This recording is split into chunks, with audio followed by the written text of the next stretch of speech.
imported from Japan. It would be 180 ppm, natural/modern. I love this angle. 5-in-1, give it a little flick. Water quality test. Term-based koi food. Show you how it works. KH is super important. It's a bomb. I'm giving you guys all my cold water. 500 gallons every month. Hoʻomalu Hana Hui A Maui. Aloha, my ohana. It is your boy back with another aquatic adventure. Now, if you're new to the channel, we talk about everything in the aquarium hobby. Behind me, my 8,500-gallon koi pond, Tiki Falls, filled with beautiful Japanese koi fish imported from Japan. Now, I created a playlist right up above. Click that playlist, okay? It is titled 1 Year Tiki Falls. It is the 1-year anniversary celebration of Tiki Falls here in my backyard, and I've gone through a bunch of different changes. Not only that though, the koi fish have been changing.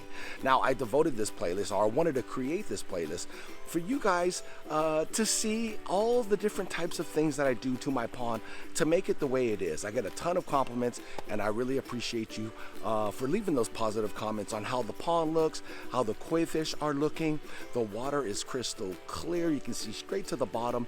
Water quality is on point, and we're going to go over the water quality too, because I don't think I've ever done a video on my water quality for my koi pond. Yeah, it looked great to the eye, but that doesn't necessarily mean that the water parameters are good for your fish, okay? So we'll get into that, but first let me flip the camera on and just show you a little sneak peek on what it looks like. All right, so I'm standing up on the wall where all the tropical canna are, and you can see the beauties. Check them out. They're all doing great. Now, I love this angle because we sit up high and you can kind of admire the beauty of Tiki Falls. You can see the water crystal clear. We have a staircase entry to go right into the pond so we can actually swim with these bad boys. Yeah, your boy has created some underwater content for you guys too as well. So go check out the videos, okay? But you can see the koi fish are absolutely doing beautiful. Now, they are in kind of a slow swimming state, I should say, because it is about, I want to say the water temperature is about 50-51 degrees here in Northern California, so it's a lot cooler right now. So the fish are a lot slower. They kind of chill at the bottom. They kind of swim around. Don't get me wrong though, if I threw something in there, they would definitely eat it. All right, so now we're on the other side of the pond. Right over here is the ledge work. This ledge right here is probably about a little over a foot deep. This is where we have our aquatic plants, like our pond lilies. We have iris, and we have tropical canny here. We have taro on this side, and you can see the scape of the boulders. And right here is the water entering, going back into the pond. Now, the way we created this pond, when I say we, me and my boy Dennis, we did it kind of like a modern slash like natural vibe. So as you can see on this side of the pond, it's got all the natural boulders, right? You can see all the boulders here. And then over here along this side, right about here is where it starts. There is cinder block. So we have a cinder block wall on that side, and you can kind of see the cinder block topper stones. But the wall goes all the way down to the shallow end where we have our staircase entry to go into the pond. So we kind of made it like a natural slash modern contemporary looking koi pond. So beautiful, right? Okay, now that's all said and done, we are going to do a water quality test on Tiki Falls. So we're going to test the water parameters. Really easy too. I think you guys would be shocked. But not only that though, I get a lot of comments asking me if I do a water change on 8,500 gallons. I don't. The only water change I do is when I flush out the filter and then I add water. That's the only water change. So it's anywhere between 300 or 500 gallons that I'm adding to Tiki Falls, maybe on a every other week basis.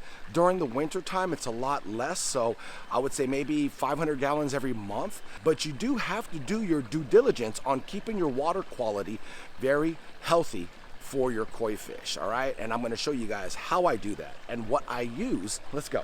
All right, this is what we're going to use to test our water. This is a MICROBE-LIFT product. It is the MICROBE-LIFT 5-in-1 Pond Test Kit. Now, this allows you to easily track 5 critical water quality parameters with one test. So it's going to test our nitrate, our nitrite, our total hardness, total alkalinity, and our pH. So easy to use. You get 50 test strips in this little capsule here. All of their links will be down in the description below. I highly recommend this product. You can see all the test strips in here. It even comes with all of the parameter measurements that you need so you know how your water quality is doing. So let's go ahead and test it out. All right, so we're gonna take one of the test strips out. You can see this is what it looks like, and you're gonna dip it in the water without moving it around, okay? Just straight down for about 2 seconds. And then you're going to pull it out of the water and you're going to give it a little flick, get that excess water off.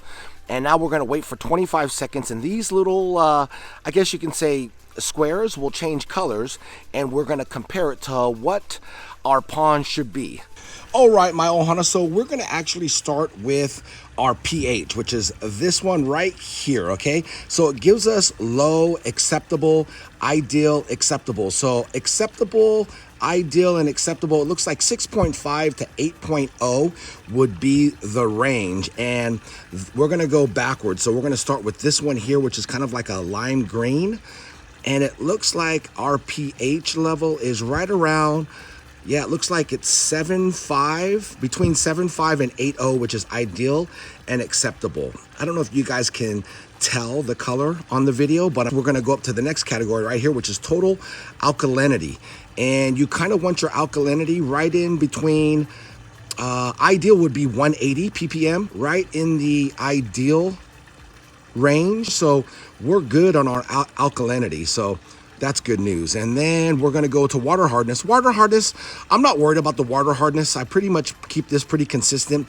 So water hardness is right around, it's between 75 and 150, kind of like right in that range. Nitrite is super important. So nitrite is right here. This one here that looks like it's solid white, which it is. You can see that is safe. You can see the word safe. And 0.5 would be caution. So this is totally white for nitrite, which is really, really good. And we have our nitrate, which is a little bit darker. You can kind of tell this one here is white, and this one's a little bit darker, but it's probably right in between 0 and 20 ppms, which is the safe category. So you can see it has safe here, and then down here at the end it says harmful. Harmful, you're looking right in the 80 to 160 ppm. So that's parts per million. So our test kit for, you know, the water quality and parameters on Tiki Falls is good. All right, so here it is, my ohana, the MICROBE-LIFT 5-in-1. You get 50 test strips. Really good to have on hand. You got to test your water parameters, I would say, gosh, every other day. And it makes it really easy. So there's no test tubes involved. You dip the stick for about 2 or 3 seconds. Don't move it. Pull it out, shake off the excess water, and then read it on the side, your parameters. It makes it really easy. Links down in the description. As far as nitrates go, you want to have them 0 ppms if possible, closest to 0. Nitrite, you definitely want those at a 0 ppm. Alkalinity, to be safe, is around 160 ppms. That's pretty good. And as far as the pH goes, as long as you're consistent with your pH, all right? Fish would be happy with the water that comes out of the tap. Consistency is the key. You don't want huge fluctuations in your pH, all right? So another thing is KH. I didn't really go over KH because I don't have my KH test. I'm waiting for it to come in, and once we get the KH test, we are going to do a video on the KH. Now, KH is super important too. It's crucial in koi ponds because it acts as a buffer, preventing like rapid pH fluctuations, which can be extremely harmful to koi fish.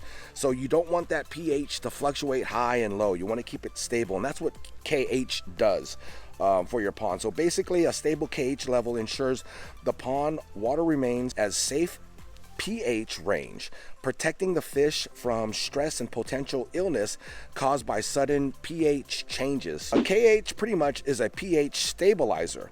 The primary function of KH is to neutralize acids in the water, preventing drastic drops in the pH. So, give you an example. You're probably wondering, how does my water get acidic? You know, basically it could be from organic decaying matter in your pond. Also, rainwater is extremely acidic. So when we have a huge drop of like 3, 4, 5, 6 inches of rain here in Northern California, your water is going to be super acidic, which means the pH levels are going to fluctuate.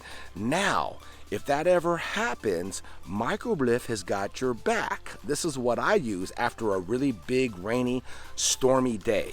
I use Pond MICROBE-LIFT KH Bioactive Booster. This is a KH booster, so when those levels of KH drop, you use the booster. So after like I said, a heavy rainy day, I will come out and put in some active booster. Now, just so you know, KH out of your tap, like your tap water, right out of the faucet is usually around 0 to 30 parts per million. Most ponds also with liner or made out of fiberglass usually have a lot lower KH too, so keep that in mind.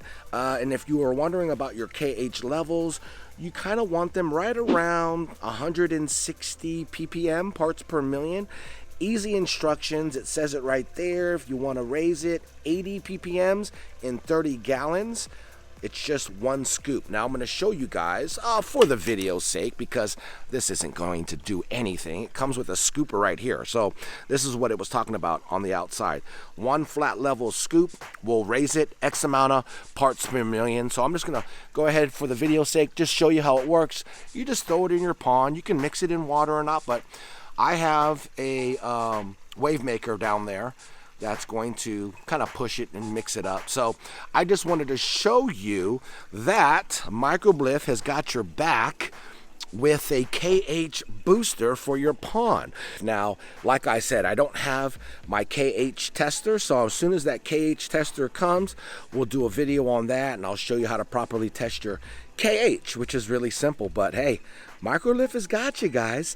So go get yourself one of these bad boys. Now, as far as food goes, I get a lot of comments asking me about feeding fish during the winter time. Normally, for me, if the water temperature is under 50 degrees, I don't feed my fish. So sometimes these guys can go a couple months without eating over here in Northern California. Now you may say, oh, that's cruel, you know. No, don't worry, they are gonna eat organisms in the water. They will snack on the rocks. There's a ton of algae. If you didn't know, koi fish, goldfish, they're grazers. They will graze. And if you look at koi fish very closely, their mouths are towards the bottom of, I guess, their heads. So it's easy for them to graze. They're constantly grazing on the steps, all of the algae on the rocks. I see them on the walls grazing inside the pond. So I don't want you guys to panic thinking, oh my gosh, my koi fish, they need to eat, they're gonna starve. No, that's why you feed them 5-6 times a day during the summer and spring when it's warm. You beef them up sort of like a bear for the winter. They kind of go into like this hibernation state during the winter. Now, we're pretty spoiled here in Northern California. Like I said, it's cold right now, and cold is like what, 60 degrees? But this water temperature, I'd say maybe a week out of the year, will drop down maybe into the high 30s sometimes. But like I said, I will not touch the fish with food if the water temperature drops below 50 degrees. You don't want to feed your koi fish because they can't digest that food because the water's so cold. So keep that in mind. You can actually kill your fish by feeding them with the cold weather. Now, if the water temperature is right around 50 to 55 degrees, 56 degrees, right in that range, I will give them a little snack. And this is what I feed my babies. MICROBE-LIFT Legacy Cold Weather Blend. This is the go-to food if you want to feed your koi fish during the cold weather. Like I said, as long as it's not under 50 degrees, give them some of this. This is like an excellent blend, and I'm going to go into the details about it. All right, now if you want to feed your koi fish during the colder weathers, they require a highly digestible cool water diet. This is where MICROBE-LIFT Legacy Cold Weather Food with wheat germ comes in handy. It's made of lesser amounts of protein, so like in the summer and springtime, the koi food that you usually use is rich in protein, and it's very easy to digest during the warmer weathers. Now during the cold weather, this koi food here is wheat germ based, which is easily digested and also contains a higher level of fats. So right in the range of, like I said, 50, maybe 51, 52 degrees to about 57 degrees is when it's okay to feed your fish MICROBE-LIFT cold weather food. Now, don't feed them every day. I would feed these guys maybe 3 days a week. So out of 7 days, pick a day, Monday, Wednesday, and Friday. Those would be the 3 days if the water temperature is in that range, okay? It does contain stabilized vitamin C, which is really good for your koi fish, but not only that though, it won't cloud your water, which is extremely important because you want your water to look crystal clear so you can see your babies. So as you can see, this is a wheat germ-based koi food, and we're gonna give these guys a little snacky snack. They're like, wait a minute, is that food? There's no way this is food. I haven't eaten in like over a week. So this is just a little snack. I don't go hard with the food. I'll feed them very little, like maybe one big handful. That was maybe a quarter of a handful. We'll go ahead and grab some more, a little bit bigger of a handful. Spread that out, spread the love, and let them go to town. As you can see, everybody's going to be partaking. Look at the colors though. I just love the fact that it's packed with vitamin C, especially during the cold weather. Look at them. Ooh-wee. Cold weather season is when your koi fish can get sick, pick up illnesses, so you definitely want to take care of them. And like I said, when you can, when the weather is right, feed them. MICROBE-LIFT Legacy Cold Weather Blend. So speaking of cold water, I'm giving you guys all my cold water secrets. I'm going to use Pond MICROBE-LIFT Autumn Winter Prep. This is going to prep your pond for the winter time. Now, there's all different types of strands of beneficial bacteria, and this is one of them. This is a two-part, which is liquid, and it's also a dry. Now, it's going to help maintain a healthy immune system for your fish during the winter months, which is super important. Like I said, the winter months are kind of crucial for fish, you know, but it will also reduce buildup of dead leaves and organic sediment all winter long. So we're going to go ahead and pour a little bit of this. I'll show you what I do. Okay, this is my secret. I'm going to go here, about 200 milliliters. And this is the dry packet, okay? So this is what it looks like. Now what I'm going to do is throw it over there on the shelf area. See that? I threw it way over there in the shelf area. And then I'm going to grab one of the dry packets, which it dissolves. See that? And I'm going to toss it right over there. And it should dissolve right on the shelf area. There it goes. It's starting to slowly disintegrate. There it goes. And it's sinking down to the bottom there. And then it's just going to dissolve into the water. All right, let's do one here in the shallow area. So we're going to throw some of that in there. Mix this up with some pond water. And then we're going to go ahead and throw this dry packet right here. That way we can actually watch it disintegrate. Oh, this is a great shot right here. And it's going to sink to the bottom. That plastic will just dissolve in the water column. Look at it. It's a bomb. And then it'll slowly just, like I said, disintegrate into the water column. And you can see the fish. They'll get nosy, but they know it's not food. Let me pan out here. You can see them. They get kind of close to it. But that's that beneficial bacteria for the winter. Look at them. They're so nosy.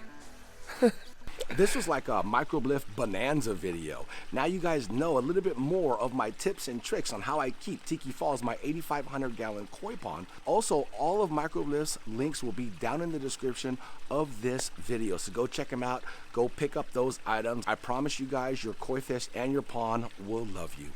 Take care, my ohana, and I'll see you guys in that next video. Much love and aloha. Hana Hui A Maui Hana Hui A Maui